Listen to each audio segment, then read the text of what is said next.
Hey, how you doing? Good afternoon. Good afternoon. Good afternoon, everyone. Welcome to another time here.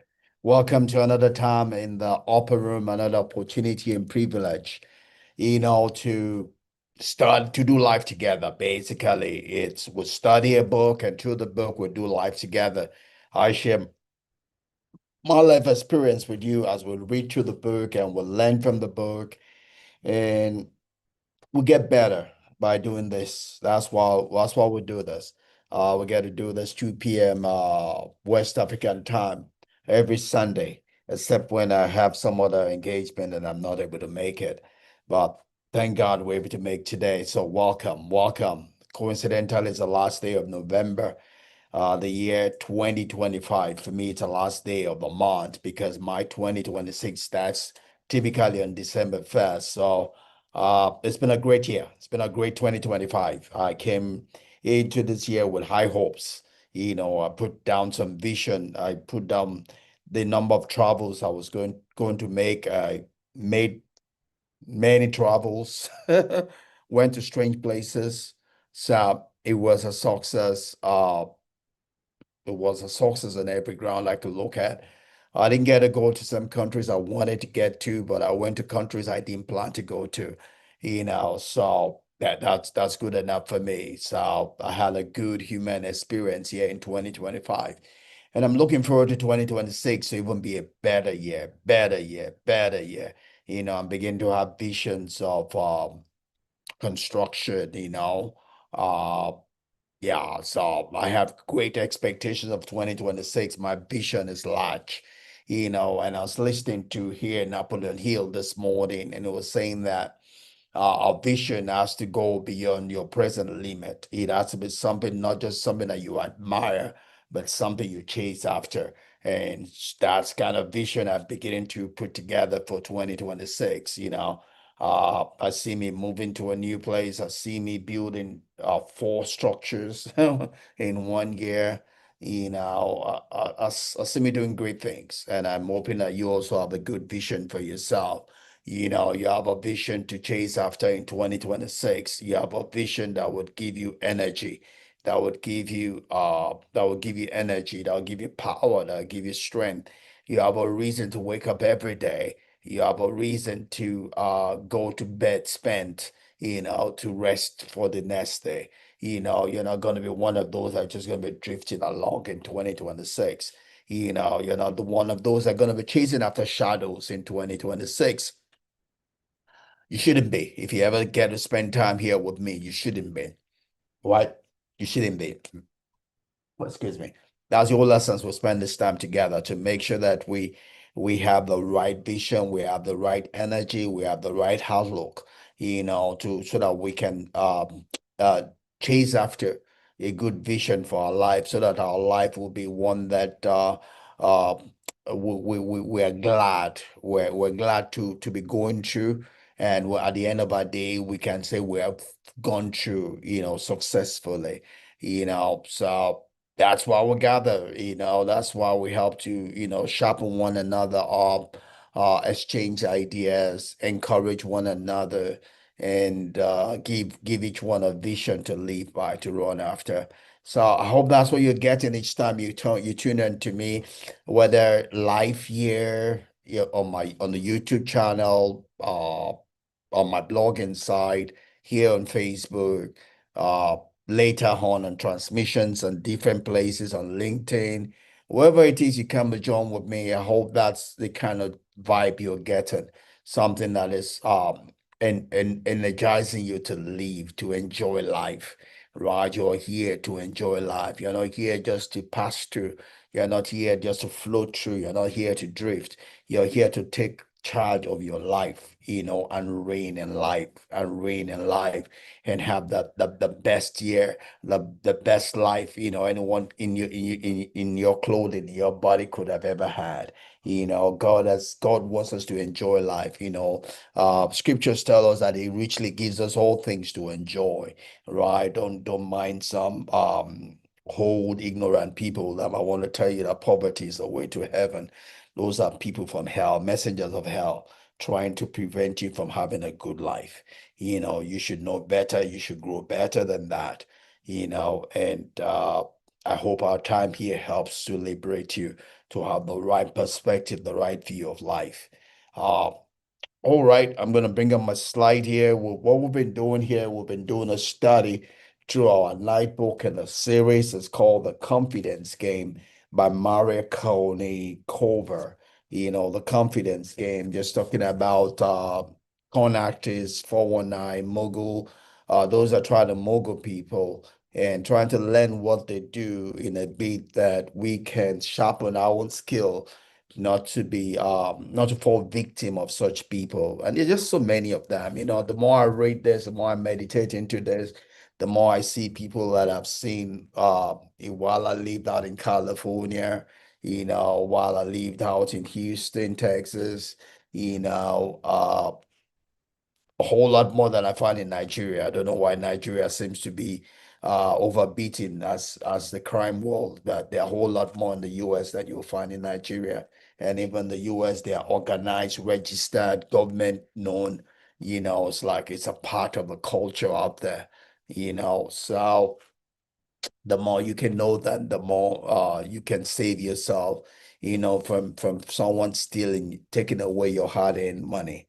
So that's what we're doing as for lenders, and we've decided to not just stay at learning this, but to use it to see how we can apply it also in different areas of our life, because they're the positive aspects of this game, that we can learn from, we can apply, that would help us in different aspects of our life. Some of this could be used for ordinary selling, because the con game is simply selling a product that is not true. But you could also sell a product that is true, using this same skills, tips from the con game. Unlike the con game that is selling something that is not ethical, you can sell something that's ethical. You can send something that's of value to your customers, as against the con game trying to deprive people of their money, giving them something that is not of value for a big value they're getting from them. But you can give something of worth, and in exchange for people's money, that people will feel happy that they did business with you, right? So as much as there's a negative aspect of that, we can learn it to do everyday business in an ethical way, right? So along with our book here, we're reading three other books just to add breadth to our study, and one of those is what we call The Art of the Con by Harold Paul Wilson, The Heart of the Con by Harold Paul Wilson. And he's a writer who used to be a con, got caught, and is now using his knowledge of the con game to educate people in a bit that they don't get conned, more like the reason for our study. They do different reality shows just to help people to have a better grasp of what the con game is all about, so that people can become wiser, and not become victims, of the game. Another book we're reading is called The Big Con. This is written by David W Maurer. He's a professor, professor, who also gathered data to write about the con game. He pretty much spoke with con artists and those in prison, out of prison, still operating, used to operate in, and pretty much wrote from their mind, from their view, just to expatiate what the con game is all about. And lastly, of the three other books we're reading is, lastly but not the least, is The Mark Inside. This talks about this, written from a novel, autobiography standpoint of someone that was conned, but went told how to get his money back. And through this story, we're able to learn about the con game also. There's another book someone wants to bring for me, which if we bring some time, we can also use, as we study and go through this, talking about the con game and learning from it. We're presently in chapter 2 of our main book. That's where we are right now. We're talking about the Putin. We did the first part to it last week, Today we're gonna do the second part to it and the put up. I keep on confusing it. I say Putin. Many places I've written Putin, but really the tie is called the put up. And it's pretty much about just knowing your mark. It's pretty much knowing the victim. Sun Tzu would say that if you know yourself and know your enemy or your victim, you will win all the time. If you only know your victim and you don't know yourself, you win some, you lose some. If you only know yourself and you don't know the victim, you will win sometimes, you lose sometimes. If you don't know yourself, you don't know the victim, you win, you lose all the time. And this is why predictors always study. Predictors know their limit. God has made predictors with the instinct to know their limit. I'm talking about predictors in the animal kingdom. Also, they know their limits, right? But what they might not know is their victim, right? Their their prey, so they stay and study their prey. They are studying looking for weakness. They're studying looking for weakness so they can pounce and use that weakness against their prey, right? No predator suddenly jumps on its prey. No, every one of them studies and watch and waits for the right moment to pound on the prey, having understood the weakness of the prey. And that's what the put up is all about. No con artist just suddenly jumps into a place to go and con people. He marks the ground. He marks the ground. He wants to know who his victim is, who the mark is, and what are the attributes, the weaknesses that it can use to predict on on the victim, right? And that's what chapter one is all about. We started last week and we're going to continue today. I'm going to bring up my slide here and we can do a more structured time through it. Uh, so I wanted to be printing the slides so I don't have to bring them up. From next week, I'll probably end up doing that. Today, I missed another opportunity to have printed it out. So I'm going to still have to share my slide today. Uh, I think you love my face more than the slide, so I'm going to work on doing that, such that I don't have to be showing the slide, but I can talk through the time. But for today, you're gonna bear with me. So it's a confidence game, and we are in chapter two of the book, the built up. If you can spot someone's weakness a mile away in any room, you can pick up the target, you can pounce on the person. As I was just studying this morning, I saw another definition of a con, or the con game, and I just noted it down. A con game or confidence game is a scheme designed to deceive someone into believing in a false promise, in false promises or fabricated stories, ultimately leading to the victim surrendering money, information, or valuable asset. Unlike outright theft, a con relies heavily on building trust and exploiting psychological vulnerabilities. A con is not one that you take a gun to, you don't take from the person by force, but you build trust so that the person gives the valuable to you willingly. Right? That's a key mark of a con. It's not armed robbery, even though you depart with your goods. It's that you willingly give it because you trust in the person you are giving it to, right? You've been hypnotized, you've been deceived to think that you're doing the right thing by giving away your valuables, right? That's a key thing about the con. And for you to be able to do that, you have to it has to be that they build enough trust. And for them to build enough trust, they must know you, right? They must know you. And that's one thing I say about hypnotism. Nobody can hypnotize you except you give attention to that person. If you don't give attention to someone, you cannot be hypnotized.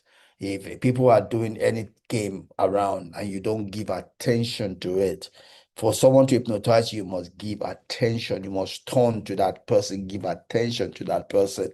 Then that person can use what he or she knows about you to trap you, to hypnotize you, right? So a con game, it requires you to believe in the person conning you, to be for you to be hypnotized enough to give your valuables away, out of trust, right? So we have to be careful who we give our trust to, you know, but even then, a con game is typically developed in such a way that you would want to give it away, right? And that's one of the things, those are things we'll be discussing because they give you a bait. They know what you want and they give it to you. It's like a fish. No fish wants to be trapped. No fish wants to be hooked.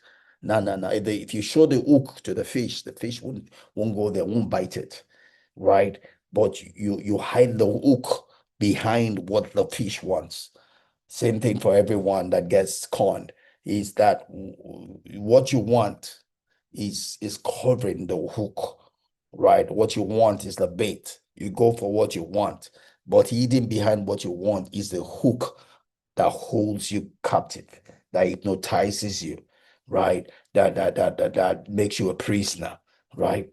So those are the things we studied as we're looking at, So the put up we started last week, a con artist would a put up is about a con artist studying his victim, knowing, who the victim is and what part of the victim's story or personality he or she can use as a doorway into gaining the trust of the victim, or what we call the mark, right? So that's a basic thing we call the put up, and it's a stronghold of con artistry. You can't con a person that you don't know, right? More like Sun Tzu says, you can't win against someone, at least not all the time, against someone you don't know, right? To guarantee you success all the time, you must know yourself and know your victim, or your target, right? So uh, um, the ability to know your victim is the first step of con artistry. It's called the put up, like we said. The moment when a confidence artist investigates and chooses a spray. So it's a moment where the con artist investigates and chooses a spray. You know, uh, Again, a con artist doesn't just pick anyone. He picks someone that's suited. He picks someone that's looking for something that is able to give, albeit temporarily, to hold captive, the target of the con artistry, right? So Maria Konnikova says that uh, if you can size up someone well, you can sell the person anything. If you can size up someone, know the person, enough, you can sell anything to the person because you know what the person wants, and you can then use that as a bait. Same way you can go when you go fishing. Once you know what the fish wants, you use that, to hold the fish captive. Thank you, sir. Thank you for coming along. God bless you. Thank you, sir. Uh, so it's so when we talk about knowing people, there are two folds, two ways of knowing people, studying people. One is called the person perception. Is the way is using our five senses, any of our five senses, to note the person. It could be by what we see in the person, right?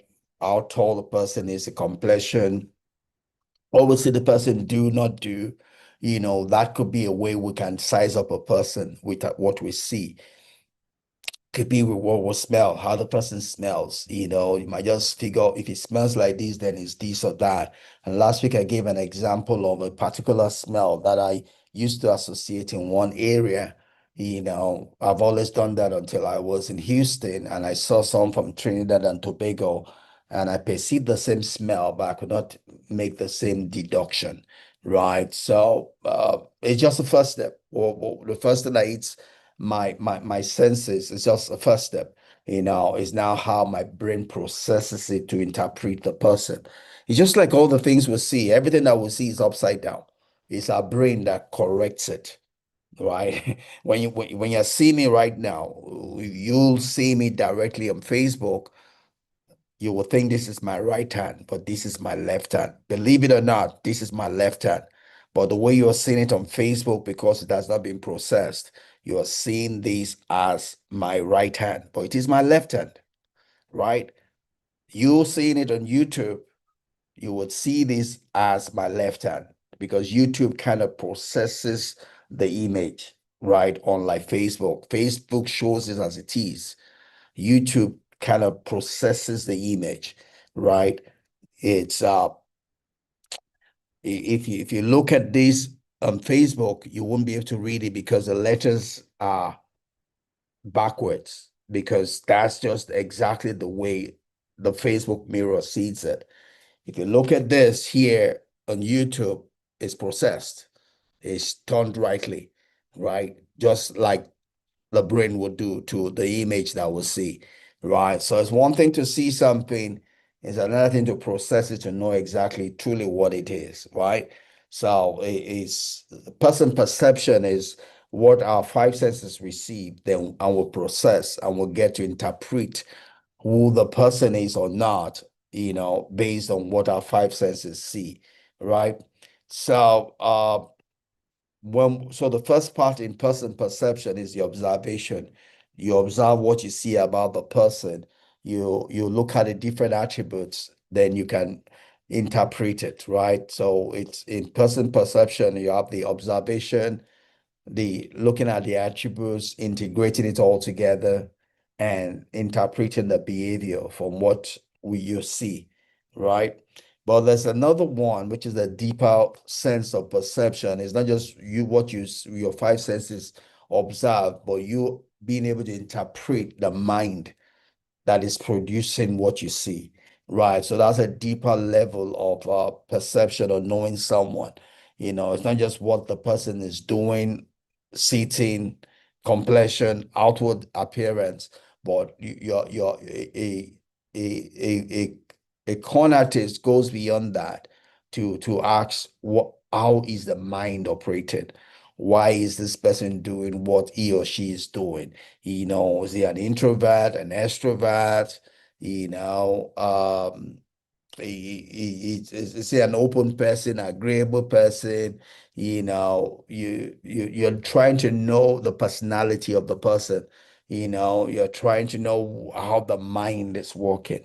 So it's the ability to infer the presence of a mind in other beings, not living things or non-living things, and make judgment about what kind of a mind that being possesses, right? Don't forget, animals don't have minds, right? But you're trying to interpret what the processing of the mind is, right? And that ties to con artistry, because in con artistry, you're writing a script, like a play script, in which your victim is a part of that script. So you have to write that script having an insight, a suggestion, or on to how you feel or think your victim will respond to your respond to the game. You're already, as it were, you're assuming, oh, if I say this, it will do this. If I do this, it will do this. So you are planning or writing the script such that the victim becomes a part of the play, without knowing, right? So you're pretty much writing a script for what the victim would do and what you need to do to make that your victim have that kind of response. And to do that, you have to have an idea of the way you think he processes things, right?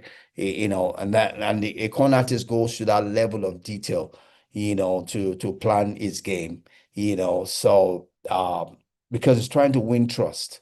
It's trying to make it as natural as possible, and in such a way that the victim does not know that it's all a game, right? So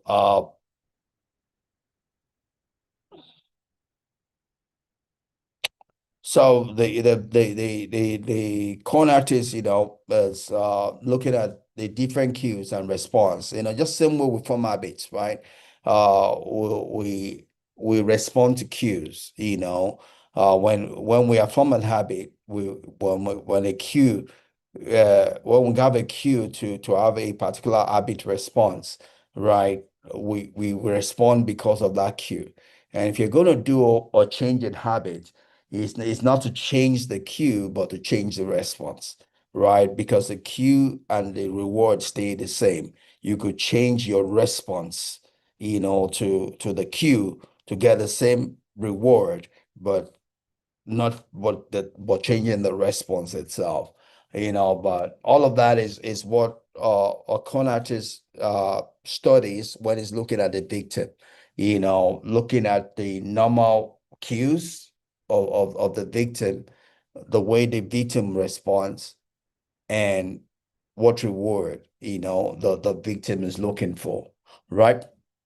And that really, if you study a person's habit, we're all we're whole, as it were, we're slaves, servants of our habits. Once you form the habit, we almost automatically follow our habit until we think, if we think that it's not giving us the result that we want, then we'll have to think and intentionally change it.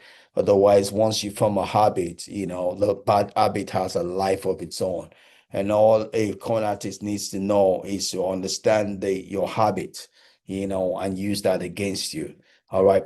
So people are motivated to be accurate, whether financially, personally, or personally, suddenly become far more uh all right. So just still talking about all that the con artist does, in studying people, and talking about that we are creatures of habit. Once you form the habits, it controls you, which is a good thing, because uh we more than two-thirds of our life is lived in unconscious mode. Because once we form a habit, that habit just runs us, and we don't have to think. We don't have to think to breathe. It's already a habit. It's an unconscious action that we do. We breathe. So that part of us that is already working in our unconscious mode, right? And if it could be used against us. The popular story is that if you've always gone to a particular place and you set out from your house to go there, even though you might be absent-minded, you'll get there, right? What was taking you there was not God, was not any strange power. It was just your unconsciousness, because that your journey there has been pre-recorded inside of you. So your unconsciousness was taking you there. If it's a place you've never been before, you will not get there because there's no recording on the inside of you to get there, right? So in the same way, these things can be used against us. If someone that understands our unconscious bias, our unconscious reactions, our unconscious actions, right? It can be studied and used against us, So that's probably another reason why, Socrates would say that an unconscious life is not, an unexamined life is not worth living. Every now and then we need to clean our mirror and check what are our unconscious biases, what are the things we're doing unconsciously, are they working for us or not working for us? Are they helping us grow or not helping us grow? Is there someone that has already is already using it against us, and what becomes servants, lawful captives to a system that we do not know about, So that's why we need to check our life every now and then to be sure that what we're doing unconsciously is working for us. This place I go to every Sunday, in what way is it moving my life forward? This place I go to every Monday, in what way is it moving my life forward? You know, do I have to change the place I go to, or do I have to change the way I go there, to get a better result for my life, right? If you don't check that, your life will just be counting years, counting days, and you don't know, and you might not be going anywhere. You might just be going around the same old mountain without progressing. The psalmist says, Lord, teach me, to number my days so that I can apply my heart unto wisdom, because my days are limited, right? I have to make sure that every single one of them is producing value for me, right? And if it's not producing value, I need to change something about my routine,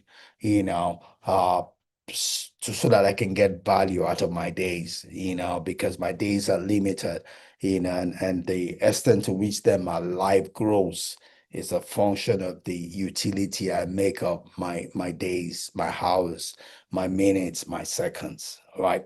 So con actors are motivated always, to learn something about us, because what they learn, they can use against us, right? I'm here on social media, and 1,001 people always calling to look for money, right? I guess because I talk about finance, I talk about how people can make it. People think, all right, they can come get money from me. Instead of learning the skills, learning the wisdom, and go apply it in their personal life, they're looking for the shortcut. They're looking for the one I have made, right? They are not seeking to apply themselves, right? And everyone comes with their own con artistry, because I'm a pastor and they're looking for my kindness of heart, to steal from me, right? Uh,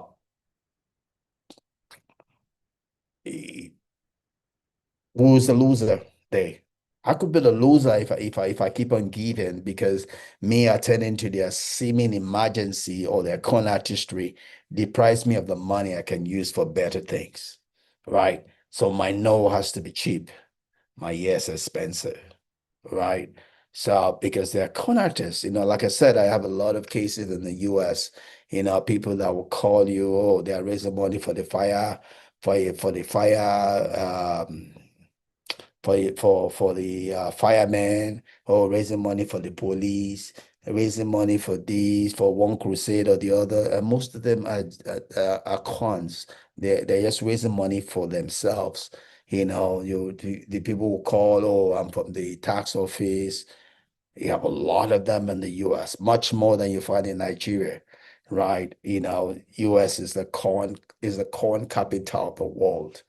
It's just that Hollywood, Hollywood is louder than everybody else. But I haven't lived in the US, and s- it's the corn capital of the world. Nigeria is nothing close to the US, in corn artistry. I've talked about the timeshare, these are registered companies, that with a pay tax, the corn corn establishments, So there are con artists everywhere trying to make money out of you. They're trying to make it the seeming easy way, take out of what you've sweat for, make it the easy way. They are motivated to do it. They are of their father, the devil. You see, the devil was motivated to steal from Eve, that which God had given to Eve and Adam, but Eve was passive about what she had. But the devil was motivated to get it, and she got it. He only got it, right? So reading a Mac or reading a victim is an acquired skill. It's not something that comes with us. It's not something that's natural. You have to learn it. Don't forget, we're learning how to see the outside, and also to be able to see the inside. Because not just the outside. It's the same response that you see on the outside of a person might be motivated by different things on the inside. So a con artist learns it. It's not something that he brought from heaven. It's something that he learns. He learns by practice. He learns by experimenting, to be able to understand the person by what he sees, because then he's able to then use what he acquires, the knowledge he acquires, to try to win the trust of that person, right? Some of this is done with sales. Ordinary sales, you need to know your customer so that you can win the trust of the customer to be able to sell to your customer. The difference is that the con artist does it with the intent of betraying that trust. A normal marketer seller, does it not to betray that trust, but even to win more trust, because you are giving in exchange something of value that the person you have sold to does not see him or herself as a victim, but someone that has exchanged equal value. He has gotten something valuable for the money he has exchanged, as opposed to con artistry. The person feels to have been used, to have been used, to have been stolen from, to have been violated, right?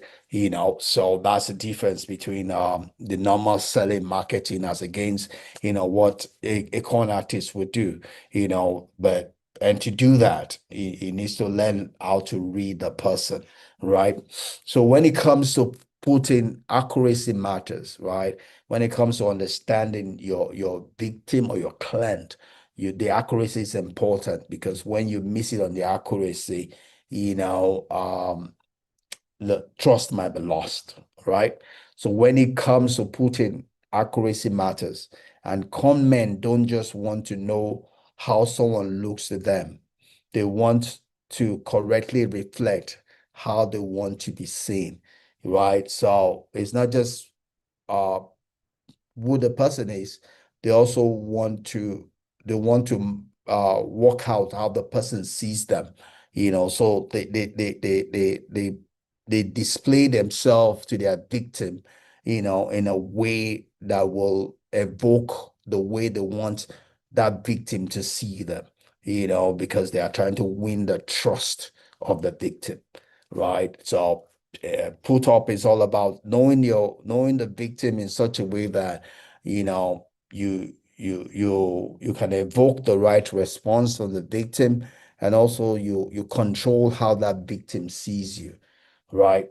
And we see this in religious circle, like we've been trying to say, we have several cults, and the leader of that cult, is a con artist. He wins the trust of the followership and controls the way the followership sees it, right? We saw that with the Guyana tragedy.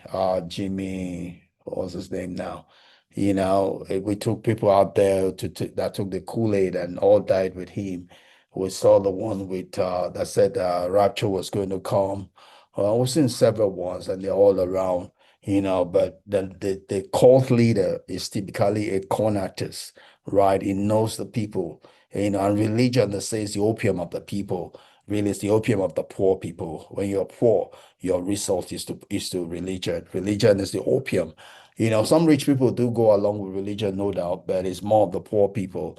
Yeah, people who some have given up on life. They don't see themselves being able to break above the poverty line, so that they pretty much giving up, and they become easy prey, for con artists, right? So this is used by religious cultists also, because it's all a con game, right? Trying to win the trust of the people so that you can use them, right? So when we like someone or feel an affinity for them, we tend to mimic their behavior, which is what a con artist does. He creates that trust. Facial expression, gesture, and if right. Just talking about general, when we like people, we tend to mimic them, and it's just something, it's like two people going for a walk, right? Two people going for a walk, they're going to result to a particular speed, which is different from what they would typically go if they individually go. But in some way, they're trying to match each other's speed, right? And that could be a way of the chameleon effect also, that in a sense trying to influence one another and influence one another to way in a way that they can walk at a pace that fits their person and the discussion they're having. But typically when we like someone, we tend to want to mimic that person. Familiarity breeds affection. When we're familiar with someone, we tend to love the person. We all tend to have affinity towards things that are familiar with us, and with us build affection with things that are familiar with us. And affection is a fountain of personal information, So if you build affinity, if a con artist builds affinity with the victim will tend to say more things about him or herself. And the more you say about yourself, the more ammunition you're giving to the con artist that it can use against you, can use to trap you, can use to win your trust more and get you to a place where it can either hypnotize you or somehow just get you in a way that you trust enough, to release that which is yours, right? So you have to be careful how much of information you release of yourself. And if you do, uh, just be wary of people you get sold out to, because not everybody that you meet and you that seem to go so much to impress you are trustworthy. Some people are doing it just to trap you, right? Not just to be your friend, right? So, and we're sharing this just to say that there are a lot of things like that. I get a lot of requests, on social media because I live in social media. During the COVID, someone came, had something with a child, and I easily gave. I transferred, I don't know the person from Adam. He never contacted me before then, never contacted me after. But I gave. But after I gave that, a lot more people came because somebody must have told other people that this person gave me this. He didn't even come. I didn't see that gratitude enough to show that it was a genuine need. So yeah, I got beaten once. Fool me once, shame on you. Fool me twice, shame on me. I learned my lesson, right? So if you're truly in need, I think the person you should be going to is someone you know, not me that you have never met before. If you're coming to me, I've never met before. What makes you think I have extra money? Or you think I have more money than I can use or something? It's just calling on its own. You're trying to abuse my gentlemanness, my kindness, the fact that I'm a pastor, the fact that I'm here because I love people, and you're coming to abuse that, you know. So I'm gaining wisdom myself, and the only reason we're going this is hoping that you're gaining wisdom also, and not to be victims of people that suppose they know how to spend your money more than you do, right? Irrespective of what name they call themselves or prefix or suffix they carry, right? So, and the way they get to this is that they know us. Once they know us, that's their bread and butter. Knowing us is the bread and butter of the con man, or what they think they know about us, right? They try to use that to against us. It's like someone was coming to ask me for money and just suddenly started calling me on Facebook. I don't know you from Adam. And I'm not picking up a call, and the person is saying, "Oh, I mean, my woman of God," because you're a woman of God. Did I say, let's say I'm looking for a woman of God to say what? Right. You know, well, there are con artists everywhere. You just need to be aware and not get sucked into it. Right. If you know what a person wants, you can use it as bait to get everything else from that person. And that's what a con artist does. If they know what you want, maybe some people want prestige. This, if you want prestige, this con artist will can use that against you. Nobody can take from you if they don't know you. Again, that's what Sun Tzu says, right? Sun Tzu says that if you don't know yourself and you don't know your victim, you're probably not going to get anything. If you know yourself and you don't know your victim, you probably win some, you lose some. If you know you're a victim, you don't know yourself, you probably win some or lose some. But if you know yourself and you know you're a victim, you probably get it all the time because you can work out a perfect game, a perfect scheme to make it work, right? So knowing what the victim wants is the essence of a putting or hookup, right? It's to get the right bait to put on top of the hook that the victim will bite. So you can hook hold the victim as prisoner, right? What people want can be broken down to three parts. It could be what they desire for, what they aspire for, or what is essential to them. Obviously, what is essential is food, clothing, cover over them. If you know what they want, you can use that as bait. Whether what they desire, or they want to be a big person, or Eve wanted to be like God. You cannot use as bait a poison. You cannot use as bait for someone what the person does not want. Eve wanted to be like God. It was a side aspiration for Eve. She wanted to be like God.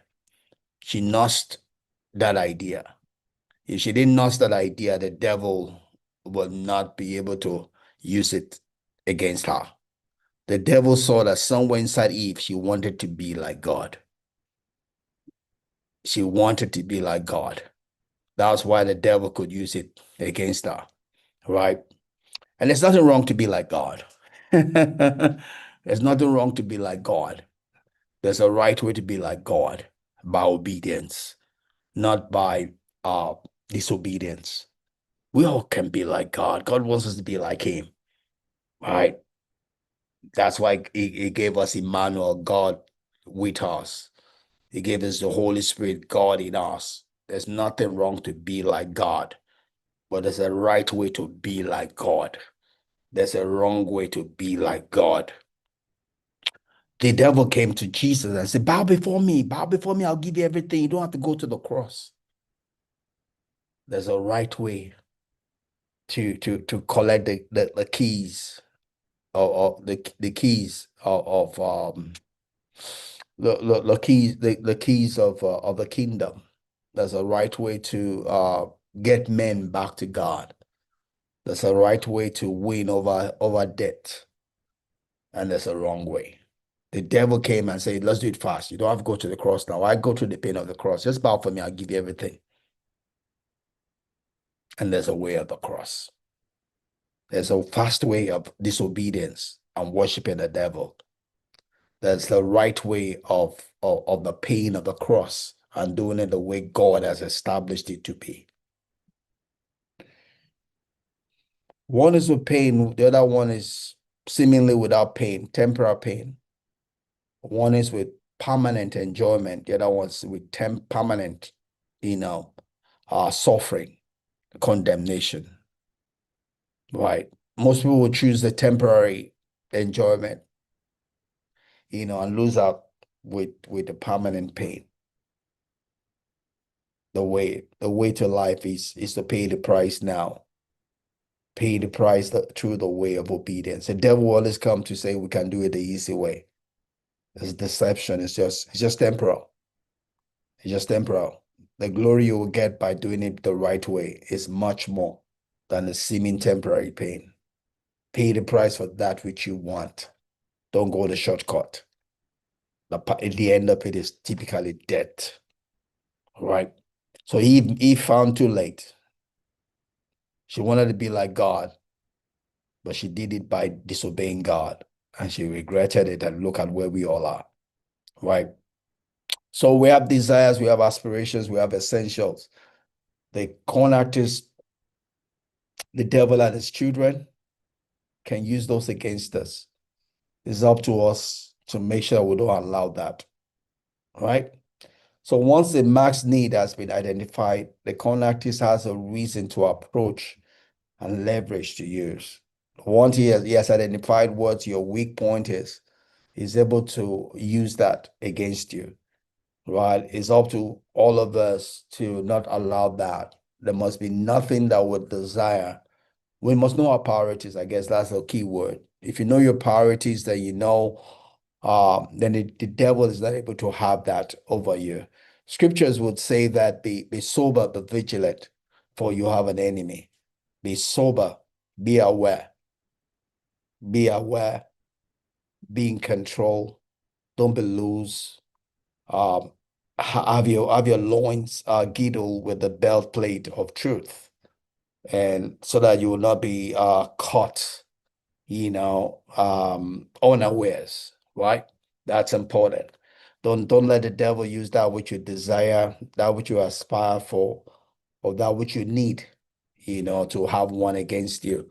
We saw Esau um was hungry, wanted porridge, and for porridge he lost his birthright, right? It was an essential he needed to eat, but uh he could have waited to cook or take something light, but he despised his birthright because of what was supposedly essential, right? Don't let that be your portion, right? So the con artists will obviously build this game, with caution so that it won't rush it, so that the victim does not uh get a wind of it by his curiosity, right? But it's all about putting what he needs as a bait, on top of the hook. He tries not to apply pressure. Well, key thing is that he sets it up, right? So the con artists use pressure like time, emotional, and situational and power to cover their tracks, Yeah, each ones that come, like I said about the timeshare, they want you to make a decision before you leave. They give you the impression once you leave that place, the deal is off. So they're trying to use that to influence your ability to think right, right? There are those that will say, don't tell anybody, this is a secret. You know, they're trying to prevent you being able to be awakened by getting the benefit of a second opinion on the deal, right? So it's a scheme. They do that just to uh keep you held, keep you biting onto the hook, and so that you don't reason out of it, right? Don't see the you don't see the scheme, they are trying to set around you to hold you prisoner, right? That's pretty much that. And so the Putin understanding you is all about reading your mind and learning about the way you deal things and using that against you. Each Putin is tailored for you. So while you may understand its operation in general, in your particular case, you are unlikely to see it, right? They set a scheme to fit what they know about you. And typically, your inability to see it is not because you're not intelligent, it's because you might not be streetwise enough to know that is what's going on, you know. Uh, because sometimes you're too confident you're intelligent, you don't see that you're in a trap, right? So it's they use your intelligence to trap you because they know in your confidence, you're too confident to see what is going on, right? So that's that place again where you should not be too carried away by your confidence because uh your confidence can be used against you, right? That's why you need to it's that same place. An unexamined life is not worth living. Every now and then you need to check. Am I am I being too confident? Am I being uh too carried away by the emotions or uh this seeming niceness of what I'm following that I can't see, the tree for the forest. I can't see what is truly going on. That's why you don't want to be too lost in the frame, in the frame that you can't see the full picture. Every now and then you have to step out of the frame so you can see the full picture for what it is. You're not lost in the frame that you can't see the full picture. So That's important. That's one of the things I learned from when I built my first house. I was so carried away. I was lost in the frame that I couldn't see the whole picture. And for me, that was a failure. So every other project I've done since, I refuse to be lost in the frame. Every now and then I step out of the frame just to check and be sure that I'm not missing out something to be checked. I'm not having blind spots, that will come that might get me. So that's important. So it's you find that this is used by different people, the psychic, the mystic, the clarinet, the medium, the pastors, some prophets, some spiritists. This is a common practice, by good many, and it's a deception game, right? I'm not saying all pastors. I'm not saying that. Don't take that away here. I'm not saying all prophets, but we do have a good number that use all of this, to deceive the people and hold them captive, and deprive them of valuables, that blind them up, and that's what religion's about, right? That's it's a gameplay of religion, right? Religion is not what God brought to us. It's what we formulated ourselves, it's so. Yeah. So just be careful. I guess that's the key word. And that's gonna be all that we have for chapter 2 of our book. We'll come next week and start going into the play. The title of chapter 3 is the play, which is we start talking about uh how this is actually done, right? Probably start looking at different steps around the way the game is played, other than knowing you and using what they know about you to hold you captive. All right, that's all I have for today, and it's about at the hour mark. My brother just stepped in. Hey, Sam, how are you doing? I'm about shutting this down. So you came at the tail end of it.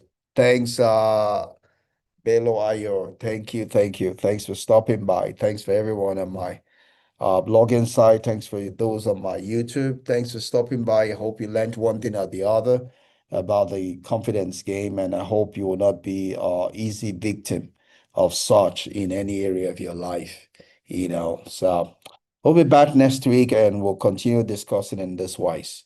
Thank you, thank you, thank you. Have a great remaining of today and have a great week ahead. See you next week, Sunday, God willing.